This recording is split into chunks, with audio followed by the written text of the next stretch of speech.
कल हम चर्चा कर रहे थे करेक्ट फॉर्म के बारे में। करेक्ट फॉर्म पढ़ने के लिए अपन ने कल बताया था प्रेजेंट इंडेफिनिट टेंस में क्रिया की फर्स्ट फॉर्म यूज होती है और इसके साथ में कुछ इसके रूल्स थे। रूल्स में नंबर 1 सबसे पहले हैबिचुअल या रेगुलर एक्शन। रेगुलर एक्शन जितने भी आदतन कार्य हैं या जो नियमित जो कार्य हैं ये हमेशा प्रेजेंट इंडेफिनिट टेंस में आते हैं और इस प्रेजेंट इंडेफिनिट टेंस में वही आपके सब्जेक्ट के अनुसार क्रिया की फर्स्ट फॉर्म में एस या एस लगाना पड़ेगा।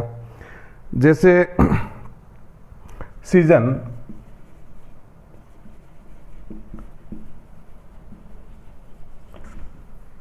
Change at their time, eight their time.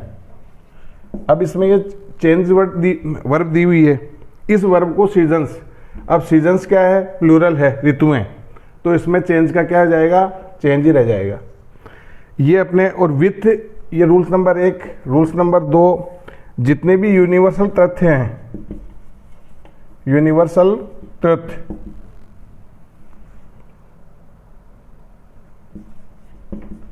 सार्वभौम सत्य, जैसे सूर्य पूर्व में निकलता है, पश्चिम में छिपता है, पृथ्वी सूर्य के चक्कर लगाती है, 2 और 2 4 होते हैं, तो the sun rise in the east. अब इसके अंदर सन कैसा है, सिंगुलर, तो राइज में क्या आ गया, राइजेज। तो हैबिचुअल और रेगुलर एक्शंस में, यूनिवर्सल तथ्य में और कुछ फ्यूचर प्लान्ड एक्शन होते हैं जो निकट भविष्य में होने वाले हैं। जैसे मेरे पिताजी अगले सप्ताह रिटायर होंगे, तो ये एक निश्चित कार्यक्रम है और पहले से प्लान है कि पिताजी निश्चित समय पर रिटायर्ड होंगे। माई फादर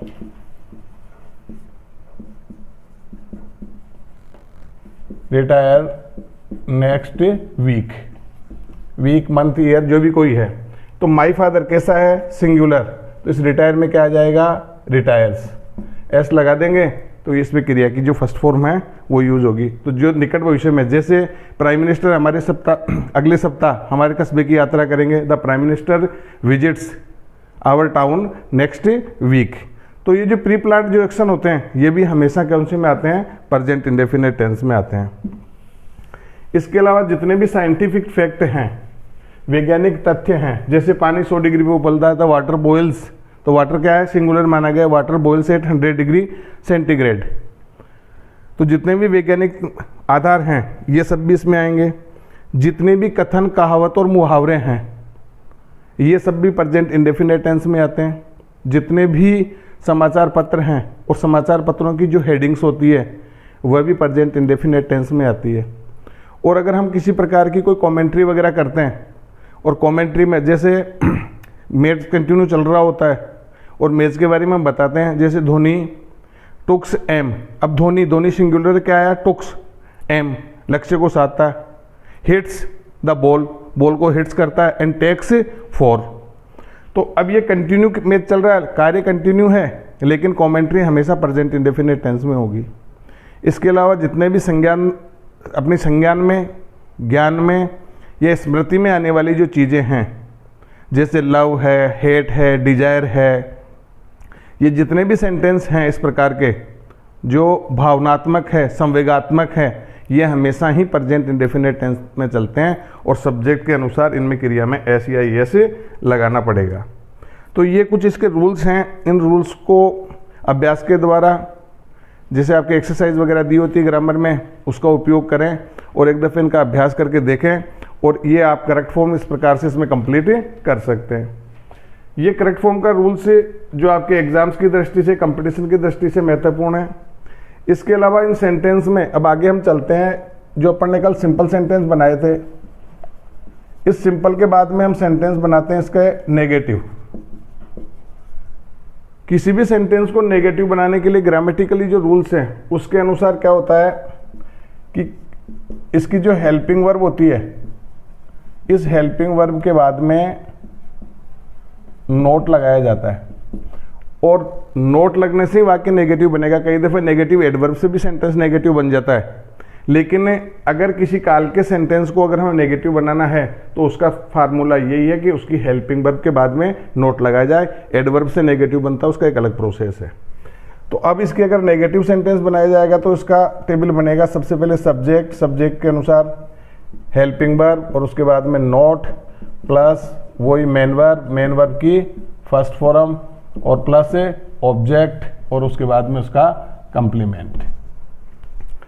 अब अपन ने जो उसके जो सिंपल सेंटेंस बनाए थे, सिंपल सेंटेंस में अपन ने कोई हेल्पिंग वर्ब काम में नहीं ली थी, और जो ग्रामर कहती है कि बिना हेल्पिंग वर्ब के साथ बिना नोट आएगा नहीं, और वाक्य को नेगेटिव बनाने के लिए हेल्पिंग वर्ब जरूरी है। तो ग्रामर ने अपने इस नियम को शुद्ध रखने के लिए इसमें डू और डज ये हेल्पिंग वर्ब के रूप में काम में लिए हैं नेगेटिव सेंटेंस बनाने के लिए। और करेक्ट फॉर्म भी बनवाते हैं, तो कई दफ़े नेगेटिव करेक्ट फॉर्म भी बनवाई जाती है, तो उसमें साथ में आपको अगर नेगेटिव सेंटेंस है तो डू और डज उपयोग करने पड़ेंगे। जब आपके पास हेल्पिंग वर्ब दो है, डू और डज, तो आपको ये भी सब्जेक्ट के अनुसार चलेंगे, डू और डज, क्योंकि वर्ब हमेशा किसके अनुसार चलती है, सब्जेक्ट के अनुसार। और जिस वर्ब के अंत में एस होता है वह किसके साथ में आती है, सिंगुलर के साथ में। किसके साथ में, सिंगुलर। और जिसमें एस नहीं होता वो किसके साथ में आती है, प्लूरल के साथ में। अब अपन ने पहले ही डिवाइड कर रखा था, प्लूरल सब्जेक्ट में अपन ने रखा था आई, वी, यू और दे, और सिंगुलर सब्जेक्ट में रखा था ही, सी, इट और सिंगल नेम। अब इसी के उल्टा अनुसार डज किसके साथ में आएगा, सिंगुलर के साथ में, और डू किसके साथ में आएगा, प्लूरल के साथ में। अब अपन ने पहले काम किया था कि क्रिया की जो फर्स्ट फॉर्म आती है सब्जेक्ट के अनुसार, उसमें हमने क्या लगाया था, एस या ई एस। लेकिन जब इसकी हेल्पिंग वर्ब में एस आ गया, इसलिए इसकी वर्ब में अब एस लगाने की आवश्यकता नहीं है, क्योंकि ये डज वाला जो एस है यही अपने आप में सिंगुलर शो कर रहा है और ये सिंगुलर का काम कर देगा। इसलिए इसके नेगेटिव सेंटेंस बनाने के लिए सबसे पहले, और किसी भी काल का वाक्य है उसका एक ही फार्मूला चलेगा, सब्जेक्ट, हेल्पिंग वर्ब और नॉट प्लस ये वर्ब। हर कालखंड में अलग अलग होती है, उसके अनुसार अलग अलग इसका उपयोग करेंगे, लेकिन सहायी क्रिया के बाद में वाक्य को नोट लगा करके नेगेटिव बनाया जाता है। अब रही इसका एक सामान्य सा एग्जाम्पल, जैसे अपन ने कल कुछ सेंटेंस बनाए थे, राम स्कूल जाता है, राम गोज टू स्कूल, ये एक सेंटेंस था, ये सिंपल सेंटेंस है। और अगर इसको नेगेटिव बनाना पड़ेगा तो नेगेटिव बनाने के लिए क्या करेंगे, राम हेल्पिंग वर्ब के रूप में क्या आएगा, डज नॉट गो। क्योंकि पहले वाले में अपन ने क्या दे रखा है, एस, हेल्पिंग वर्ब नहीं थी, लेकिन यहाँ हेल्पिंग वर्ब क्या आ गई, डज। इसमें एस दिया हुआ, इसलिए इसमें एस या एस की आवश्यकता नहीं है। Ram does not go to school. और मोस्टली बच्चे इसी में गड़बड़ कर देते हैं कि उनको सिंपल सेंटेंस रटे हुए होते हैं कि उसमें एस या एस का प्रयोग करना होता है, और जब नेगेटिव सेंटेंस होते हैं, चाहे करेक्ट फॉर्म बननी हो या सेंटेंस का निर्माण करना होता है, तो उसमें भी अपन एस या एस लगा देते हैं, जो कि गलत होता है। ये एस या एस आपका इस हेल्पिंग वर्ब में आ गया, इसलिए इसकी आवश्यकता नहीं है। और ये जो अपन ने जो सूत्र बनाया था उसका सबसे पहले सब्जेक्ट, ये हो गई इसकी हेल्पिंग वर्ब, ये हो गई वर्ब, और ये हो गया इसका ऑब्जेक्ट। तो इस प्रकार से हम इस काल के वाक्यों को नेगेटिव बना सकते हैं। अब इसी में अगर सिंगुलर सब्जेक्ट होगा कि वे स्कूल जाते हैं, दे गो टू स्कूल, और वे स्कूल नहीं जाते हैं, they do not go to school. अब देखिए पहले सब्जेक्ट कैसा था, प्लूरल, इसलिए इसमें वर्ब गो फर्स्ट फॉर्म थी इसकी और प्लूरल रूप था, और इसमें अपन ने क्या यूज किया, हेल्पिंग वर्ब के रूप में डू। तो ये ध्यान रखेंगे, सिंगुलर के साथ में डज और प्लूरल के साथ में डू का प्रयोग करेंगे, और इस प्रकार से हम नेगेटिव सेंटेंस बना सकते हैं।